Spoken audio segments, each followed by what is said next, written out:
여러분 안녕하세요. 동글동글 동화나라입니다. 오늘도 동화 들으시면서 편안한 시간 되시기 바랍니다. 해와 달이 된 오누이. 옛날에 깊은 산골짜기에 집이 한 채 있었어요. 가난한 어머니가 오누이를 데리고 살았죠. 어머니가 남의 집에 가서 방아도 찧고 배도 짜서 겨우겨우 먹고 살았어요. 어머니가 일을 나가면 아이들만 집에 남아 있었죠. 어느 날 어머니는 부잣집에 일을 하러 갔어요. 온종일 일을 하다 보니 어느새 깜깜한 밤이 되었죠. 그제야 어머니는 서둘러 집으로 향했어요. 부잣집에서 얻은 개떡을 한 광줄이 이고 말이에요. 어머니가 종종 걸음으로 고개를 넘어가는데 갑자기 집채만한 호랑이가 길을 턱 막는 거예요. 머리에 이고 가는 게 뭐야? 개떡이다. 개떡 주면 안 잡아 먹지. 얘다, 개떡. 하고 어머니는 냉큼 던져주었죠. 그랬더니 호랑이가 날름날름 잘도 먹는 거예요. 그 사이에 어머니는 도망을 쳤죠. 어머니가 부랴부랴 고개를 넘어가는데 아까 그 호랑이가 어느새 와서 길을 턱 막는 거예요. 위에 둘둘 두른 게 뭐야? 저고리지. 저고리 주면 안 잡아먹지. 얘다, 저고리. 하고 어머니는 저고리를 훌렁 벗어주었어요. 그랬더니 호랑이가 또 이러는 거예요. 아래에 둘둘 두른 게 뭐야? 뭐긴 뭐야, 치마지. 치마 주면 안 잡아먹지. 어머니는 얘따 치마 하고 치마를 훌러덩 벗어주었죠. 그랬더니 호랑이는 주섬주섬 옷을 챙겨 입고 어머니마저 한 입에 꿀꺽 삼켜버렸어요. 호랑이는 산길을 냅다 질러갔어요. 어머니를 기다리고 있는 아이들한테로 말이에요. 호랑이는 문 밖에서 이렇게 말했어요. 얘들아, 어머니 왔다. 문 열어라. 우리 어머니 목소리가 아닌걸? 오다가 찬바람을 맞아서 목이 쉬어 그래. 문구멍으로 손을 내밀어봐. 자, 손이 왜 이렇게 깔깔하지? 우리 어머니 손은 보들보들한데. 배를 짜느라고 풀이 말라붙어서 그래. 어서 문 열어라. 아이들은 정말 그런가 하고 문을 열어주었어요. 호랑이는 방에 들어오자마자 불이 너무 환하구나 하더니 호롱불로 썩 다가갔어요. 호롱불을 끄려고 등을 바짝 구부리는데 무언가 치마 밑으로 털썩 떨어지는 거예요. 아이들이 가만히 보니까 글쎄 호랑이 꼴이지 뭐예요? 아이들은 도망가려고 호랑이한테 말했어요. 어머니, 똥 마려워. 거기다 놓으라. 구린내 나서 안 돼. 그럼 마루에다 놓으라. 나가다가 밟으면 어떡해? 그럼 마당에다 놓으라. 집이 더러워지게? 그럼 뒷간에 가서 놀아. 응, 그럴게. 그렇게 해서 아이들은 밖으로 나왔어요. 아이들은 방에서 나오자마자 쏜살같이 나무 위로 올라갔어요. 한참을 기다려도 아이들이 돌아오지 않으니까 호랑이는 아이들을 찾아 나섰어요. 여기저기 아무리 찾아도 아이들은 보이지 않았어요. 그러다가 우물 속을 들여다봤는데 아이들이 그 속에 있지 뭐예요? 얘들아, 어서 나와라. 빨리 나와. 그래도 아이들이 안 나오니까 이걸 조리로 건질까? 바가지로 건질까? 호랑이는 안달이 나서 궁둥이를 들썩들썩 흔들어 댔어요. 그 꼴이 우스워서 아이들은 그만 깔깔대고 웃었어요. 그제야 호랑이는 아이들이 나무 위에 있다는 걸 알았어요. 너희들 어떻게 거기 올라갔니? 앞집에서 기름을 얻어다 나무에 바르고 올라왔지. 그 말을 듣고 호랑이도 그렇게 해봤지요. 그런데 미끄러워서 올라갈 수가 있어야죠. 줄줄줄 미끄러지기만 하는 거예요. 호랑이는 아이들에게 또 물었죠. 너희들 어떻게 거기 올라갔니? 건넌 집에서 도끼를 얻어다가 나무를 찍으면서 올라왔지. 호랑이도 그렇게 해서 올라가는데 이번에는 성큼성큼 잘도 올라갔죠. 거의 다 올라와서 앞발을 쭉 뻗으면 아이들이 잡힐 참이에요. 아이들은 덜덜 떨면서 하늘에 빌었어요. 하느님, 저희를 살리시려면 새 동아줄을 내려주시고 죽이시려면 썩은 동아줄을 내려주세요. 그러자 하늘에서 줄이 슥 내려왔어요. 아이들은 줄을 잡고 슬슬슬 위로 올라갔지요. 그걸 보고 호랑이도 하늘에 빌었어요. 하느님, 저를 살리시려면 새 동아줄을 내려주시고 죽이시려면 썩은 동아줄을 내려주세요. 이번에도 하늘에서 줄이 슥 내려왔어요. 그래서 호랑이도 줄을 잡고 슬슬슬 위로 올라갔지요. 한참을 그렇게 올라갔을 거예요. 이제 조금만 더 올라가면 되겠구나 하는데 갑자기 줄이 툭 끊어지지 뭐예요. 호랑이는 그만 땅에 떨어져서 죽고 말았어요. 하늘로 올라간 오누이는 오빠는 달이 되고 동생은 해가 되었답니다. 하늘이 내린 왕과 왕후. 아주 오랜 옛날 아직 나라 이름도 없고 왕이나 신하라는 말도 없었을 때였어요. 그곳에는 간이라고 불리는 추장 9명이 7만 5천 명의 백성들을 다스리고 있었죠. 그들은 산과 들에 모여 살면서 우물을 파서 물을 마시고 밭을 갈아 농사를 지으며 살아갔어요. 그러던 어느 날이었습니다. 북쪽에 있는 구지라는 산봉우리에서 이상한 소리가 들려왔어요. 쉿! 무슨 소리가 들리지 않소? 나도 들은 것 같아요. 우리 한번 가봅시다.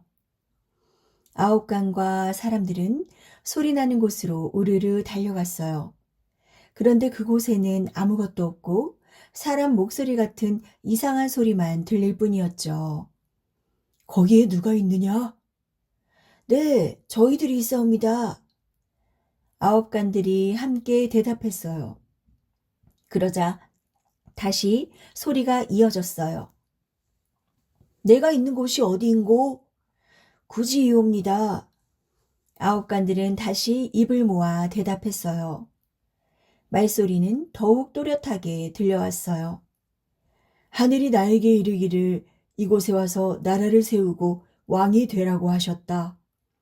너희들은 산꼭대기에 있는 흙을 한 줌씩 쥐고 노래를 부르며 춤을 추어라. 그러면 왕을 맞이하게 될 것이다.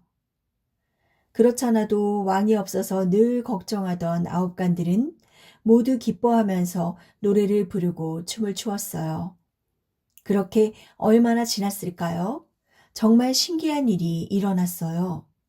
갑자기 하늘에서 자줏빛 끈이 내려와 땅에 닿았고 그 끝에는 붉은 보자기로 싼 황금 상자가 있었던 거죠. 아홉간들이 서둘러 상자를 열어보니 해같이 둥근 황금알 6개가 들어있었어요. 아니, 이럴 수가. 그곳에 모였던 사람들은 놀랍고도 기쁜 나머지 황금알을 향해 수없이 절을 했습니다. 그러고는 상자를 조심스럽게 싸서 아도간의 집으로 가져갔죠. 그로부터 12일이 지난 새벽녘이었어요. 사람들은 아도간의 집에 모여 황금 상자를 열어보았어요. 그런데 이게 어찌된 일일까요? 알 6개가 모두 사내 아이로 변해 있는 것이었어요. 사람들은 단정하고 청명해 보이는 6 아이들을 자리에 앉히고 공손하게 절을 한 다음 정성을 다해 받들었습니다. 알에서 나온 아이들은 하루가 다르게 무럭무럭 자랐죠. 10여일이 지나자 키가 9척이나 되었어요. 그 아이들은 얼굴이 용의 생김새를 닮았고 눈썹은 8가지 빛깔이었으며 눈동자는 겹으로 되어 있었습니다. 그달 보름달에 사람들은 한 아이를 왕의 자리에 앉혔어요. 처음으로 세상에 태어났다는 뜻에서 왕의 이름을 수로라고 하고 나라 이름을 가야국이라고 정했어요. 이렇게 생겨난 가야국이 바로 6가야 가운데 하나랍니다. 다른 아이들도 각각 5가야의 우두머리가 되었어요.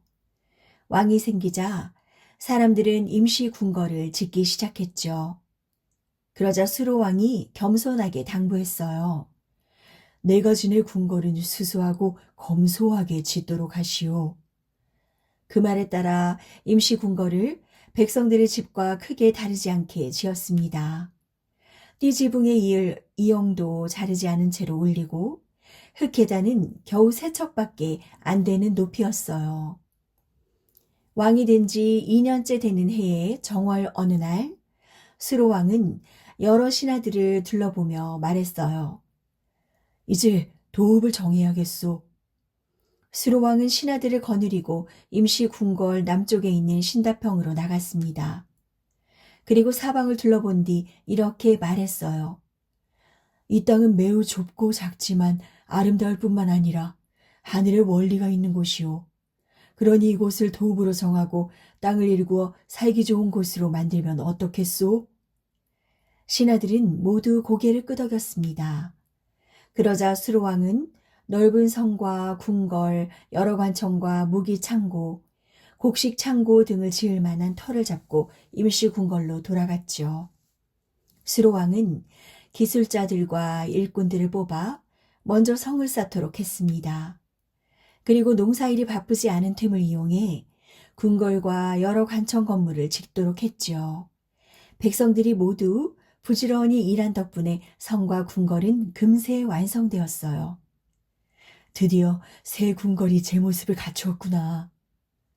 수로왕은 좋은 날을 가려 새로 지은 궁궐로 들어갔습니다.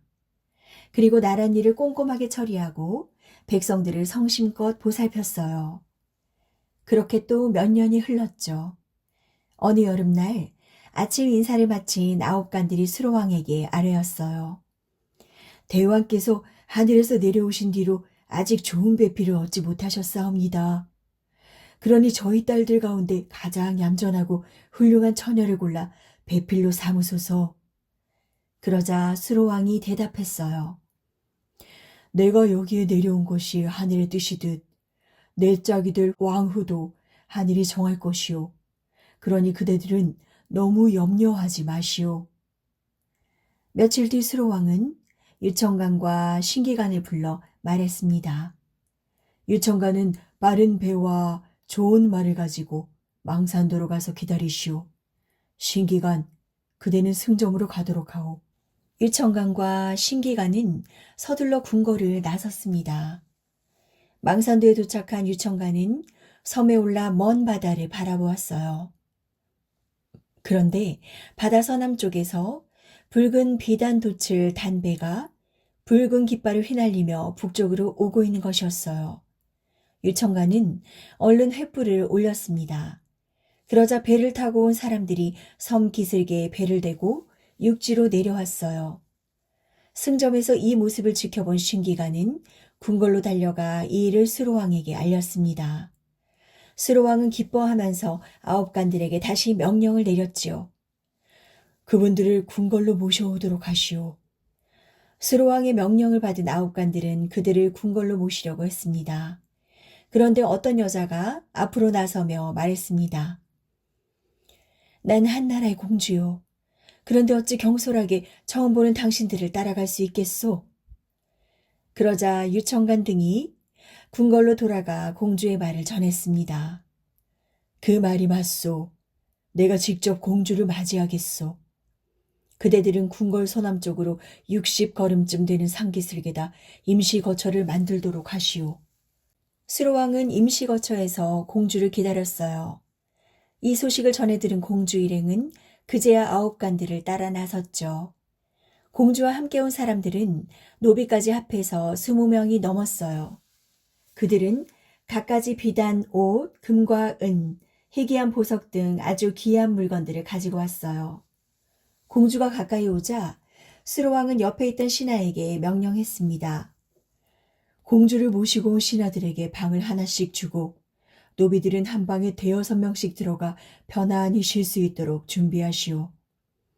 수로왕의 명령에 따라 신하들은 맛있는 음식과 술을 대접하고 좋은 잠자리를 마련해 주면서 공주 일행을 극진히 대접했습니다. 공주는 수로왕과 함께 임시 거처로 들어가 천천히 이야기를 시작했어요. 저는 아유타국의 공주로 성은 허이고 이름은 황옥이며 나이는 16입니다. 올해 5월에 부모님께서 어젯밤 꿈에 하느님을 보았는데 하느님께서 가라고 계시조인 수로왕은 하늘이 보낸 신령스럽고 거룩한 사람이다. 그런데 아직 배필을 정하지 못했으니 공주를 보내어 그의 배필로 삼게 하라 하시고는 하늘로 올라가셨다고 했어요. 그러니 곧 그곳으로 떠나거라 라고 말씀하셨죠. 그래서 여기까지 오게 되었어요. 그러자 수로왕이 말했습니다.